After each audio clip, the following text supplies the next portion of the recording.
ലോകത്തിലായിരിക്കുമ്പോൾ ഞാൻ ലോകത്തിൻ്റെ പ്രകാശമാണ്.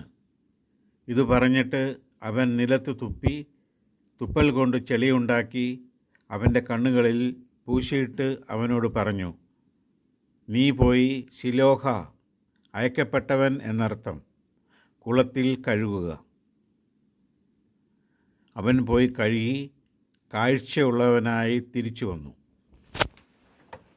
അവൻ പറഞ്ഞു, കർത്താവേ, വെള്ളമിളകുമ്പോൾ എന്നെ കുളത്തിൽ ഇറക്കുവാൻ ആരുമില്ല. ഞാൻ എത്തുമ്പോഴേക്കും മറ്റൊരുവൻ കുളത്തിൽ ഇറങ്ങിക്കഴിഞ്ഞിരിക്കും.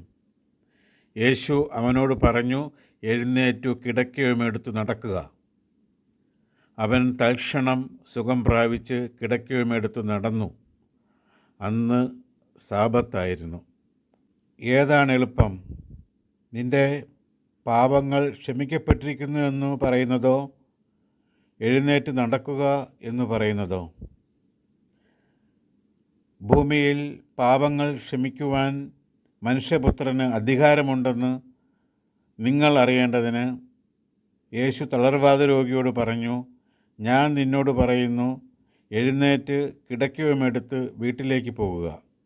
ഉടനെ എല്ലാവരും കാണുകെ അവൻ എഴുന്നേറ്റ് കിടക്കയുമെടുത്ത് ദൈവത്തെ സ്തുതിച്ചുകൊണ്ട് വീട്ടിലേക്ക് പോയി. അവിടുന്ന് ഹൃദയം തകർന്നവരെ സൗഖ്യപ്പെടുത്തുകയും അവരുടെ മുറിവുകൾ വെച്ചുകെട്ടുകയും ചെയ്യുന്നു. കർത്താവേ, എന്നെ സുഖപ്പെടുത്തണമേ, അപ്പോൾ ഞാൻ സൗഖ്യമുള്ളവനാകും. എന്നെ രക്ഷിക്കണമേ, അപ്പോൾ ഞാൻ രക്ഷപ്പെടും. അങ്ങു മാത്രമാണ് എൻ്റെ പ്രത്യാശ. നമ്മുടെ പാപങ്ങൾ സ്വന്തം ശരീരത്തിൽ വഹിച്ചുകൊണ്ട് അവൻ കുരിശിലേറി. അത് നാം പാപത്തിനു മരിച്ചു നീതിക്കായി ജീവിക്കേണ്ടതിനാണ്. അവൻ്റെ മുറിവിനാൽ നിങ്ങൾ സൗഖ്യമുള്ളവരാക്കപ്പെട്ടിരിക്കുന്നു. ഹൃദയം നുറുങ്ങിയവർക്ക് കർത്താവ് സമീപസ്ഥനാണ്. മനമുരുകിയവരെ അവിടുന്ന് രക്ഷിക്കുന്നു. വിദൂരത്തിൽ നിന്ന് കർത്താവ് അവന് പ്രത്യക്ഷനായി അരുളിച്ചെയ്തു, എനിക്ക് നിന്നോടുള്ള സ്നേഹം അനന്തമാണ്, നിന്നോടുള്ള വിശ്വസ്തത അചഞ്ചലവും. ഒരു നാണയത്തൊട്ടിനു 2 കുരുവികൾ വിൽക്കപ്പെടുന്നില്ലേ? നിങ്ങളുടെ പിതാവിൻ്റെ അറിവ് കൂടാതെ അവയിലൊന്നുപോലും നിലം പതിക്കുകയില്ല. നിങ്ങളുടെ തലയിലെ ഓരോ മുടിയിഴയും എണ്ണപ്പെട്ടിരിക്കുന്നു.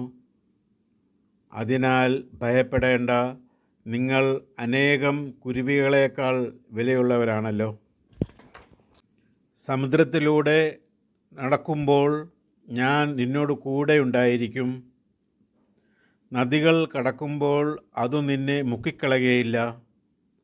അഗ്നിയിലൂടെ നടന്നാലും നിനക്ക് പൊള്ളലേൽക്കുകയില്ല. ജ്വാല നിന്നെ ദഹിപ്പിക്കുകയില്ല.